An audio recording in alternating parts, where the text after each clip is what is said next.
Break के बाद एक बार फिर से आप सभी का स्वागत है रिपोर्टर 10 में। एक बार फिर से स्वागत है।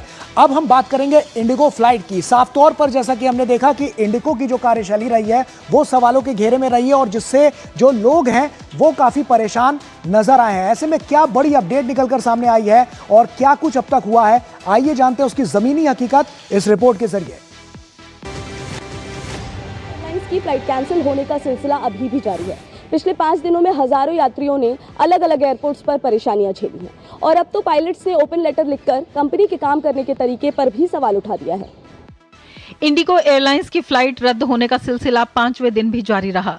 देश भर में इंडिगो की 650 से ज्यादा उड़ानें रविवार दोपहर तक ही रद्द की गई। दिल्ली, चेन्नई, जयपुर और मुंबई एयरपोर्ट से कई इंडिगो फ्लाइट उड़ान नहीं भर सकी। इंडिगो संकट के चलते देश के कई एयरपोर्ट्स पर लोग कई दिनों से फंसे हुए हैं। हम लोगों ने 1 बजे टिकट ली और 1:30 को इन्होंने गोवा टू बेंगलोर का फ्लाइट कैंसिल कर दिया। जिनकी फ्लाइट कैंसिल है उन्हीं को अल्टरनेट फ्लाइट के लिए वो प्रीमियम चार्ज कर रहे हैं, हायर रेट्स चार्ज कर रहे हैं। उन्होंने मुझे दिल्ली की फ्लाइट दी and Delhi to Trichy flight दी। दिल्ली तो मैं पहुंच गई बट दिल्ली से ट्रिची फ्लाइट कैंसिल हो गई और कंटिन्यूअसली सिर्फ कैंसिल ही हो रही है। इंडिगो एयरलाइंस संकट के बीच लोगों को पैसा रिफंड करने की डेडलाइन भी खत्म हो गई। डीजीसीए ने कंपनी को आदेश दिया है कि अगले 48 घंटे में लोगों का लगेज डिलीवर करें। इस बीच इंडिगो एयरलाइंस के पायलट्स ने ओपन लेटर में कहा कि उन्होंने कई बार कंपनी के अधिकारियों को संकट के प्रति चेतावनी दी थी।